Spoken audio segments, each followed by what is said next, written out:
Moi, j'ai entendu un petit extrait d'une commission parlementaire où Mme Genevard des Républicains dire qu'il faut absolument laisser la place aux religieux qui ont largement leur place dans ce débat.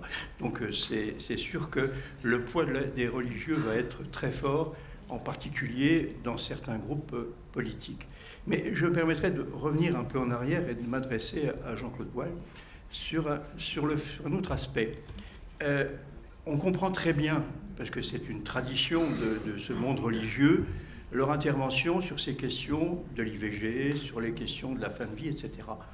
Mais Jean-Claude nous a laissé entendre que dans le cadre de la structure de concertation, si on peut dire, entre la Commission européenne et les mouvements religieux et convictionnels, on abordait tous les sujets.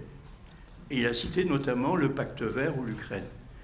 Quelle est la position des religieux sur ces questions-là? Qu'est-ce qu'ils ont de particulier à dire en tant que religieux?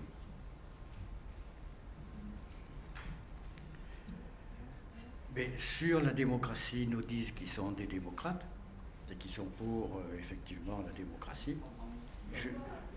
Je résume, mais sur le pacte vert, comme ça de mémoire de but en blanc, j'ai du mal à me souvenir ce qu'ils ont dit, parce que ils n'ont pas effectivement grand-chose à dire. Par contre, sur des questions similaires, dans une réunion, c'était avant la Covid, le représentant, par exemple, de l'Église catholique, qui était un chypriote, paradoxalement, a dit 3 fois que si l'Union européenne était en crise, c'était à cause de la laïcité.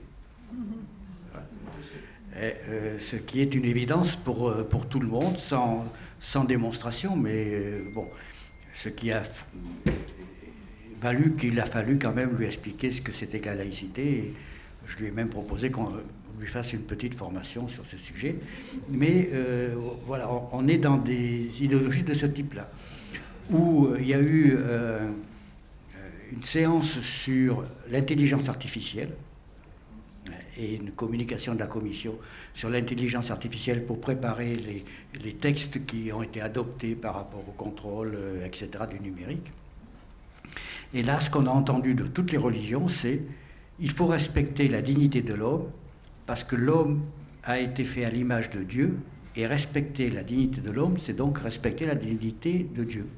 Voilà. C'était ça la position des églises par rapport à l'intelligence artificielle. Alors heureusement, après dans la salle, on a eu un débat de notre nature, y compris sur le lobbying des grandes entreprises du numérique, etc. Mais dans leur intervention, que ce soit leur intervention préliminaire et les réponses éventuellement aux questions, voilà, ils nous ont dit à peu près que ça. Ce qui a pris beaucoup de temps. Dans le débat, il n'a pas laissé suffisamment de temps pour discuter vraiment du fond par rapport à ce que souhaitait faire la Commission, et notamment, par exemple, le sujet qui était tout à fait essentiel. Il y avait bien une commission qui avait été mise en place par la Commission européenne et le Parlement pour préparer la déclaration et préparer les textes. Et dans cette commission, sur 50 personnes, il y avait 55 personnes, il y avait 50 représentants des grandes entreprises, Google et compagnie, et 5 universitaires, et aucun représentant de la société civile, syndicats ou associations comprises. Alors je ne sais pas si je réponds complètement à ta question, mais ne me demande pas sur un certain nombre de sujets la position des églises, parce que c'est des fois très difficile. Sur les questions sociales, c'est un peu différent. En fait, ça a été un peu différent, notamment parce que les protestants étaient représentés par une jeune femme qui était de l'armée du salut. Et donc, elle a par contre été concrète. Elle a développé des situations concrètes par rapport à leur activité d'aide aux personnes, etc. Mais ceux qui étaient représentés par des religieux, c'est pareil, c'était des grands principes, et avec un discours qu'on retrouve d'ailleurs sur la structure exactement le même, avec ce que tu nous as dit par rapport à la fin de vie. C'est exactement le même type d'argument et de processus mental, si j'ose dire. Je pose la question au sens politique. Que peut-on faire d'une façon politique pour limiter cette influence au niveau européen, au niveau du Parlement français? Philosophiquement aussi, parce qu'on a quand même quelque chose qui a été relevé dès le départ par Martine Serf. Un pays comme la France a une majorité de personnes, on va les mettre dans la catégorie indifférents, qui visiblement ne sont pas représentés à ce qu'ils représentent numériquement. Donc je pose la question, quelles seraient les voies d'un travail politique militant pour mettre à leur place ces différents groupes religieux? Merci. Je pense que les citoyens ne se mobilisent pas assez. Nous avons demandé aux membres de notre association, sur le plan précis de cette loi, d'écrire à leurs députés pour exprimer leur volonté. Une action disant « nous sommes vos électeurs et voilà ce que nous demandons ». Bon.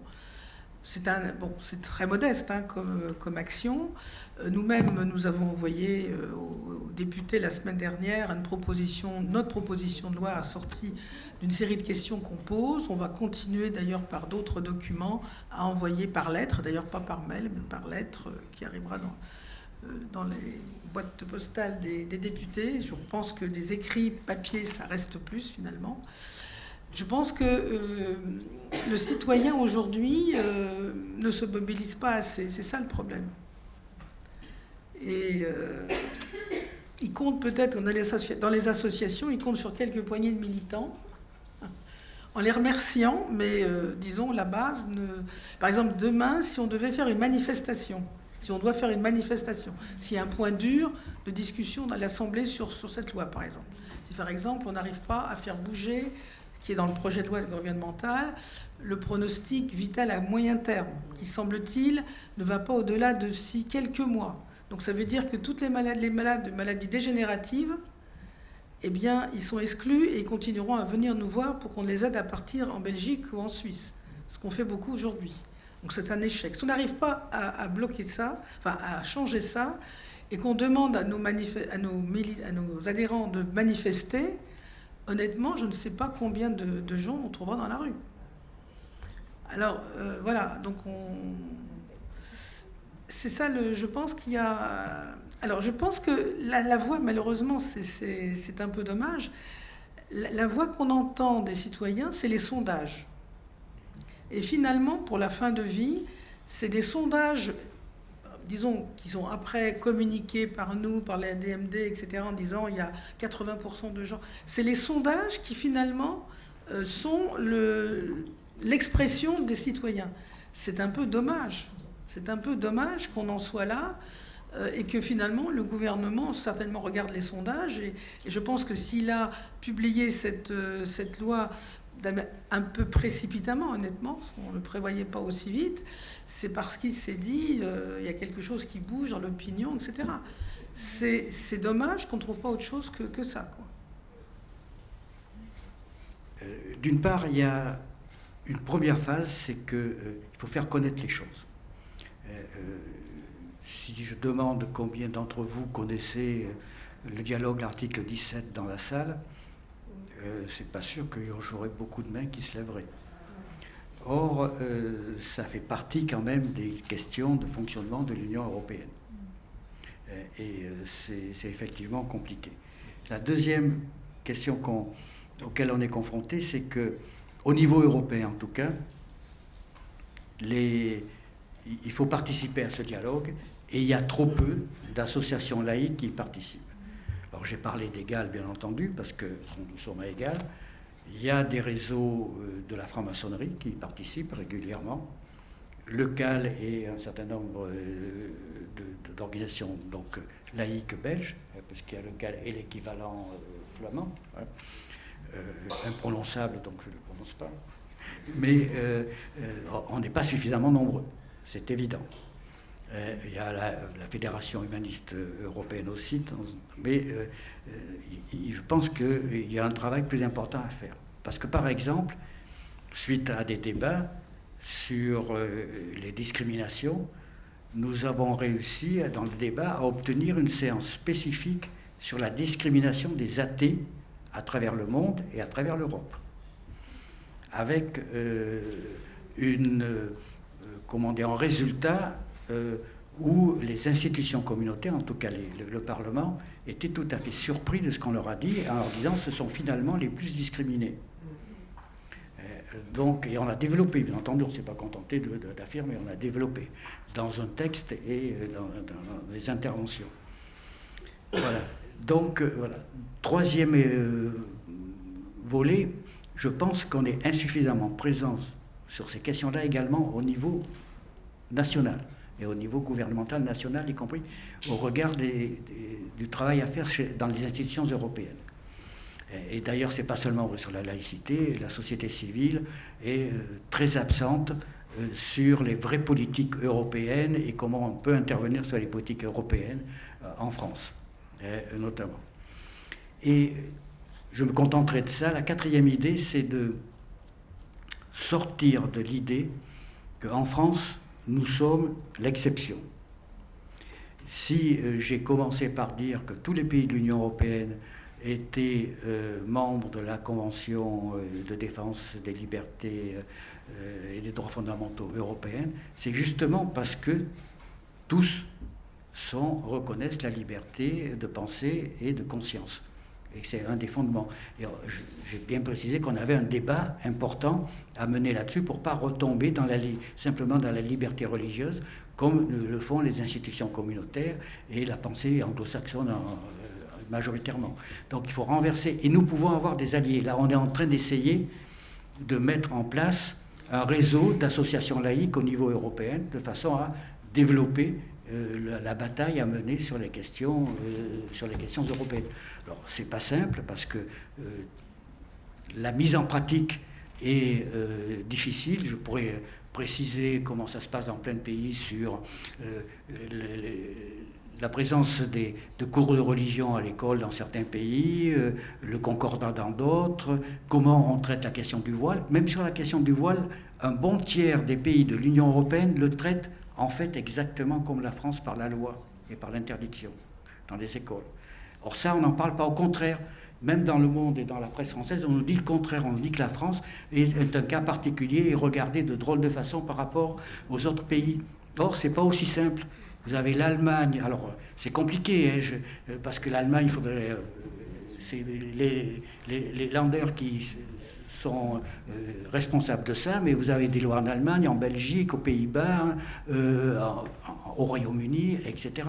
Donc, il y a une pratique qui est à développer et à connaître pour savoir comment on peut travailler ensemble. Et ça me paraît tout à fait essentiel. Et ça, tant qu'on se présente comme étant une exception, on a du mal à comprendre comment ça se passe chez les autres. Alors c'est vrai que nous sommes pratiquement le seul pays au monde où constitutionnellement nous sommes une république laïque. Mais à travers justement le fait qu'on reconnaît la liberté de penser et la liberté de conscience, tous les pays à séparation des églises et de l'État de par les constitutions, même quand il y a référence à Dieu dans la Constitution, et pour un certain nombre de pays, c'est sur ces bases-là qu'il faut partir. Et on s'aperçoit petit à petit, mais il y a eu le même processus sur les services publics d'une certaine façon, que y compris le terme laïcité devient le terme sur lequel on débat dans un certain nombre d'endroits au niveau européen. Donc il y a toute une pratique à mettre en œuvre. Et je pense qu'on considère que finalement l'Europe devrait être une grande France, et que dans la mesure où ce n'est pas une grande France, eh bien on ne s'en mêle pas. Or, ce n'est pas comme ça qu'il faut procéder. On a des pays, il y a 27 pays dans l'Union européenne, chacun a sa pratique, a son histoire. Nous avons une histoire commune qui est extrêmement importante, contrairement à ce qu'on croit, bien plus que ce qu'on croit souvent. En fait, à travers les 15 derniers siècles, disons. Donc, c'est là-dessus qu'il faut s'appuyer pour justement aller vers l'avenir. Et le fait qu'on ait réussi à avoir un débat sur la discrimination des athées me paraît très significatif de la façon dont il faudrait qu'on procède plus largement. Bien, il y a eu beaucoup de mains qui se sont levées. Madame.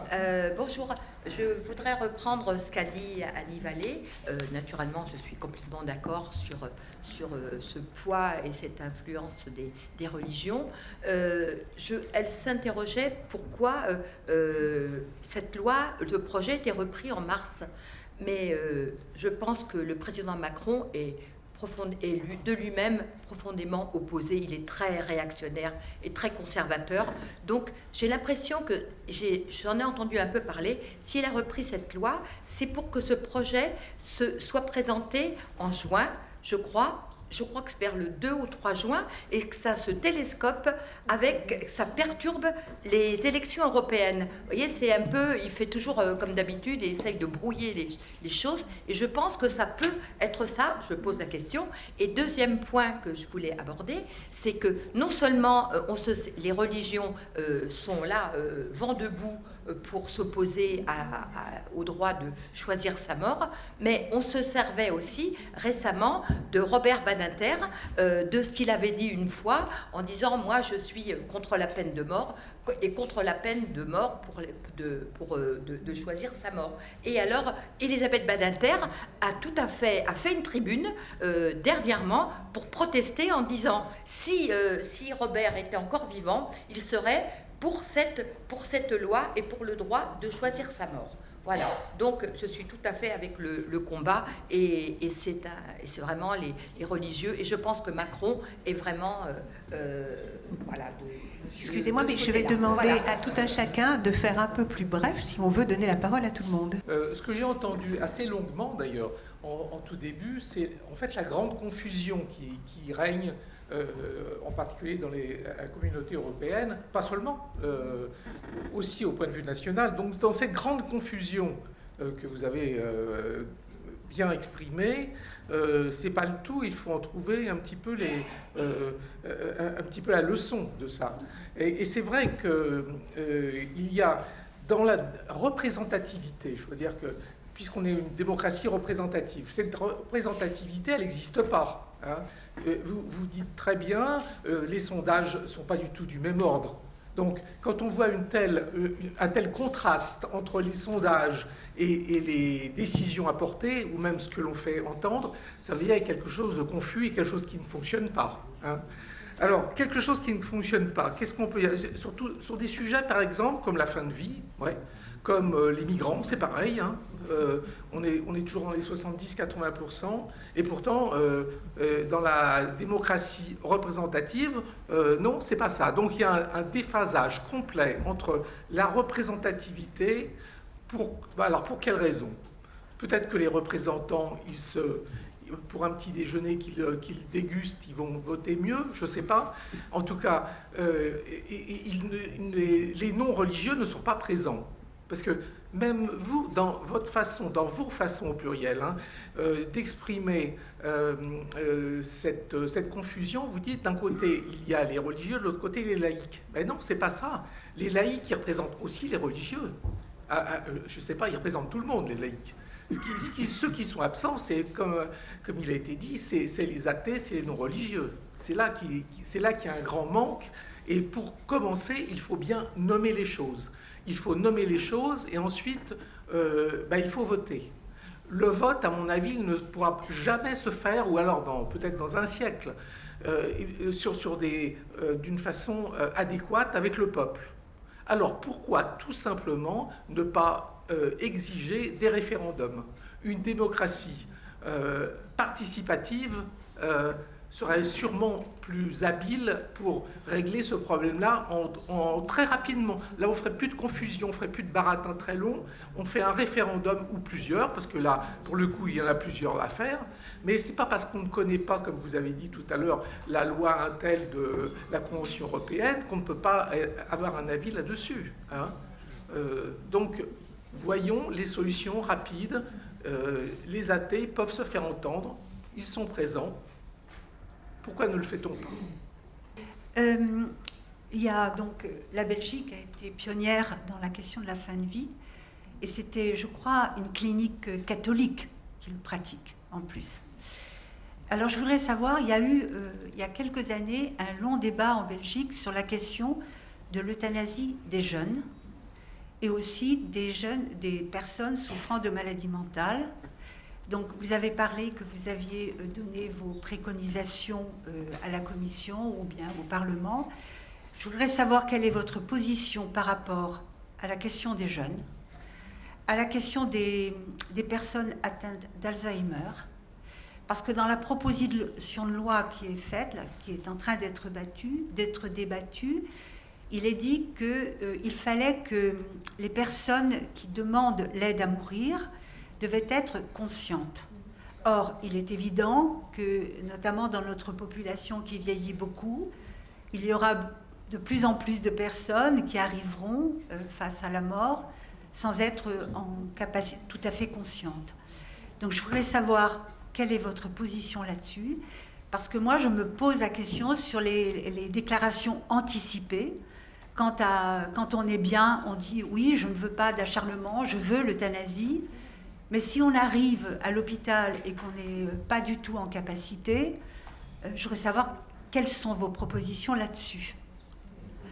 Alors, j'ai une autre question à M. Boile. Sur l'article 17, là, quand il y a des réunions entre les associations religieuses ou les religions et les laïcs, est-ce que ces réunions se font ensemble? Est-ce que vous pouvez débattre ou bien est-ce qu'on vous écoute les uns après les autres? Parce qu'il me semble que ce n'est pas tout à fait la même chose. Merci. En Belgique, si vous voulez, je ne crois pas que ce soit des institutions catholiques qui le font. Au départ, en tout cas, ça a été mené. La loi a été votée en grande partie grâce aux francs-maçons laïcs belges. C'est vraiment le Front laïque qui a mené et qui a profité d'une circonstance politique. Il y a eu un changement politique inopiné qui a fait venir au pouvoir les socialistes et qui en ont profité, si je puis dire, le mot est peut-être pas bon, pour voter la loi. Mais il y a comment?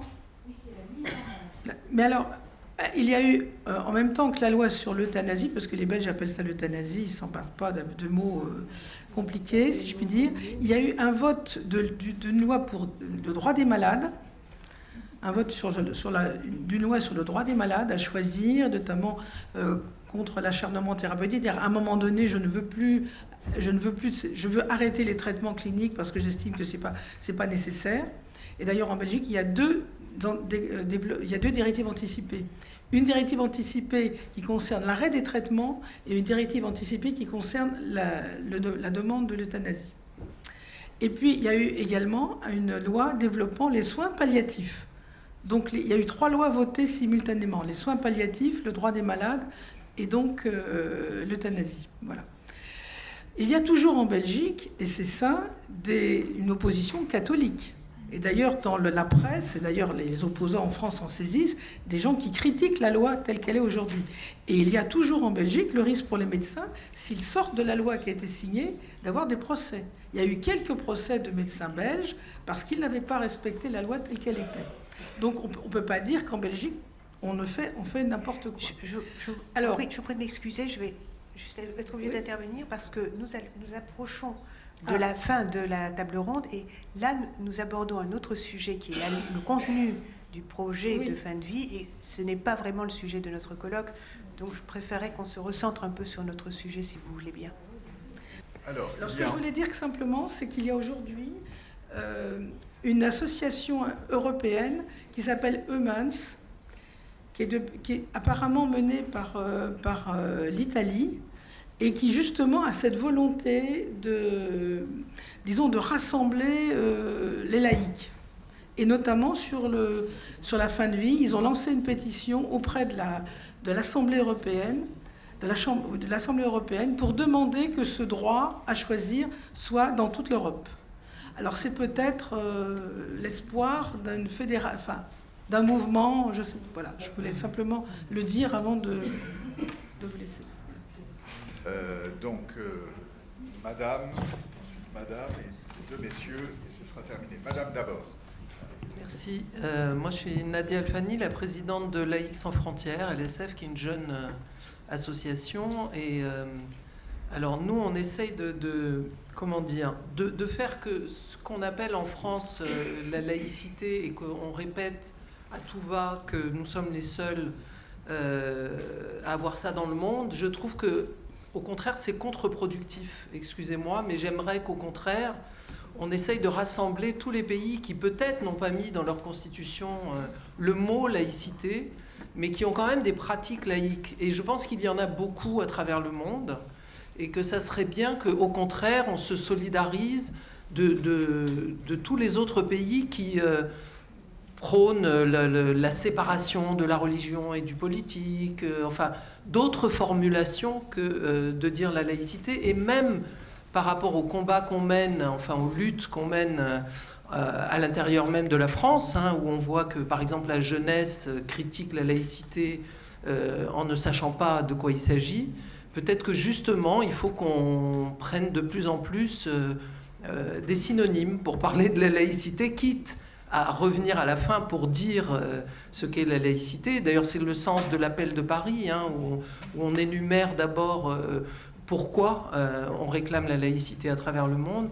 Donc voilà, je pense que ça déjà, dans notre langage, au lieu de s'enorgueillir, et bon, c'est très bien que la France ait fait ce qu'elle a fait, mais peut-être que de temps en temps, ça serait bien aussi de se mettre au niveau, et je pense notamment à l'Iran, où un peuple se bat jusqu'à la mort pour réclamer un état civil, et ça, pour moi, c'est réclamer la laïcité.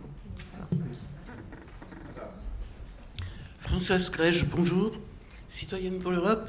Monsieur Boual évoquait tout à l'heure la force des lobbying religieux auprès des institutions de l'Union européenne. La question, c'est, en 2020, le Vatican a déclaré Robert Schuman vénérable, éventuellement bienheureux. Est-ce que c'est une question de lobbying? Pour moi, liberté de pensée et de conscience sont indissociables de la liberté d'expression, de discussion et du droit de réplique. Jean-Claude Boal a insisté sur le fait qu'il ne fallait pas empêcher toute discussion et toute critique. Le problème, c'est qu'actuellement, il y a de l'autocensure, et l'autocensure, par exemple, sur la critique des religions, des fables, des mythes religieux de toutes sortes, qu'ils soient mono, poly, théistes.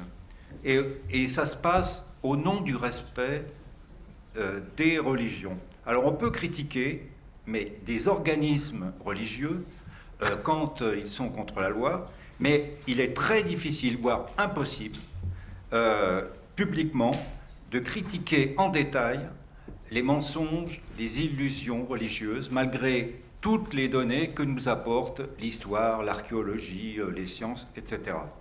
Et au nom du respect des croyances, et au nom du respect des croyants, on ménage les religions, les mythologies religieuses, totalitaires à mon sens, intrinsèquement, politiques également.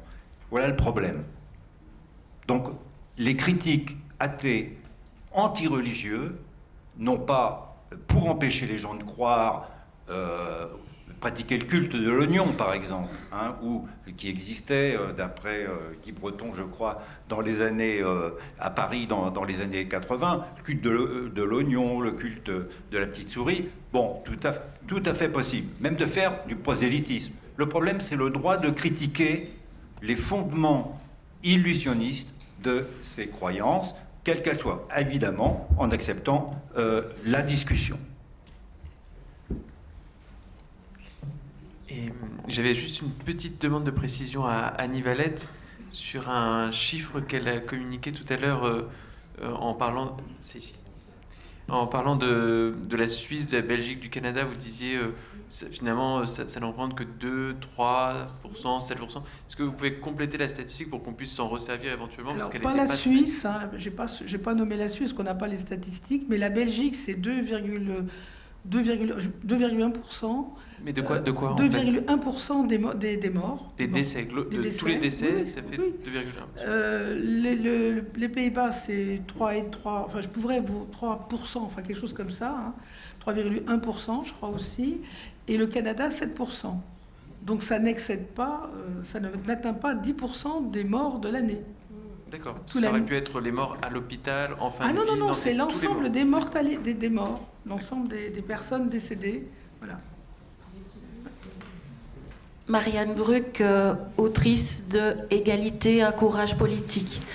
Je voudrais rassembler ce qui est épars, essayer de savoir comment on peut éliminer nos religions, éliminer non pas les religions, mais comment on peut rassembler les religions et la non-religion. Et la seule façon de le faire, c'est l'égalité de droit. Et l'égalité de droit, elle est dans notre charte des droits de l'Union européenne. Elle nous rassemble tous.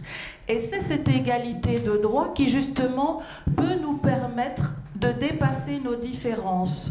Si on aborde autrement que par la laïcité ces problèmes éthiques, grâce à l'égalité de droit, je pense qu'on peut rassembler justement les démocrates qui ont envie de pouvoir vivre libres ensemble. Oui, je crois que nous avons un peu dépassé, nous étions fixés à un horaire, nous l'avons un peu dépassé. Donc, en tout cas, je sais que beaucoup sont frustrés de ne pas avoir pu poser de questions, mais c'est la loi du genre. Mais Jean-Claude va apporter une dernière réponse à une des questions qui lui avait été posée, et puis nous lèverons l'encre. Très vite, article 17, est-ce qu'on peut avoir un vrai dialogue ? Ça a été une bataille. Au départ, c'était complètement séparé. Il y avait des séances avec table ronde uniquement de religieux et table ronde puis une autre séance avec table ronde des laïcs, entre guillemets, et la partie adverse, si j'ose dire, était dans la salle et pouvait intervenir pour poser une question rapidement. Puis on a demandé qu'il y ait des séances où tout le monde était dans les tables rondes, c'est-à-dire un débat qui pouvait s'instaurer dans la table ronde et après dans la salle. Le fait est que ça se traduit par un laïc face à 4 ou 5 religieux, puisque chaque fois on rajoute des religions, comme je l'ai dit. C'est presque comme le CID, nous étions 500 et nous arrivons 3000. Là, ils étaient 2 au départ, et puis maintenant ils sont 5 ou 6 dans les religions qui sont présentes. Et on a difficilement un vrai travail en commun. À une époque, avant la Covid, il y avait après, je vais le dire de façon grivoise, un coup de gorgeon, donc là, on discutait un peu plus, condition d'avoir une langue commune, parce qu'il y a aussi cette question-là au niveau européen.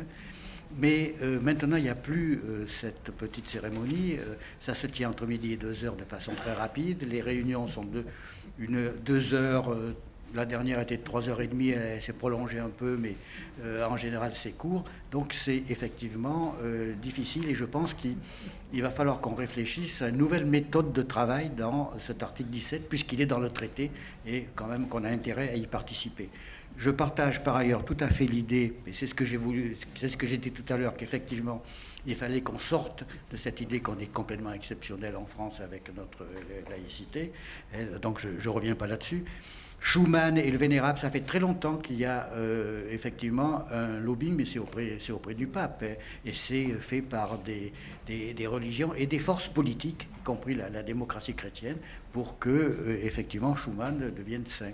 Mais ça, c'est l'affaire de l'Église, hein, qu'elle se débrouille avec Schuman et sa sainteté. Alors effectivement, il a joué un rôle tout à fait important dans la construction européenne. Mais je pense qu'il faut que nous sachions nous aussi faire la différence et séparer les choses. Laissons à l'Église sa sainteté et regardons Schuman comme homme politique par rapport à ce qu'il a dit dans son discours et par la suite. Voilà, sur le blasphème, sur la liberté de conscience, la liberté de penser et la liberté de conscience, je pense que ce qui s'est passé depuis 2010, grosso modo, sur le blasphème est tout à fait intéressant, des batailles à mener. Je vais prendre encore 30 secondes, mais c'est fondamental, parce que finalement, c'est une cristallisation des questions qui nous sont posées. Le délit de blasphème a été supprimé et au Pays de Galles en 2008, en Norvège en 2009, en Norvège en 2009, aux Pays-Bas en 2013, en Islande en 2015, à Malte en 2016, au Danemark en 2017, mais il vient d'être partiellement rétabli suite à un certain nombre d'événements quand les gens ont brûlé ou fait un certain nombre de choses au Coran. En France, définitivement, il a été supprimé qu'en 2017, en Alsace et en Moselle. Il a été supprimé en Irlande en 2018, mais il existe encore dans une série de pays, Allemagne, Autriche, Espagne, Finlande, Grèce, Italie, Liechtenstein, Pologne, Portugal, Suisse, etc., Écosse. En Belgique, il n'existe pas depuis l'origine de la Belgique, 1831. Et en France, bon, il a été supprimé en 1881, définitivement, sauf l'Alsace et la Moselle pour des raisons historiques. Et on voit bien que là, il y a une bataille. Il avait été supprimé en Russie, il a été rétabli avec Poutine il y a quelques années. Donc il y a une vraie bataille qui se place. Et il y a eu, vous le voyez, une suppression dans la décennie 2010-2020 pour aller vite.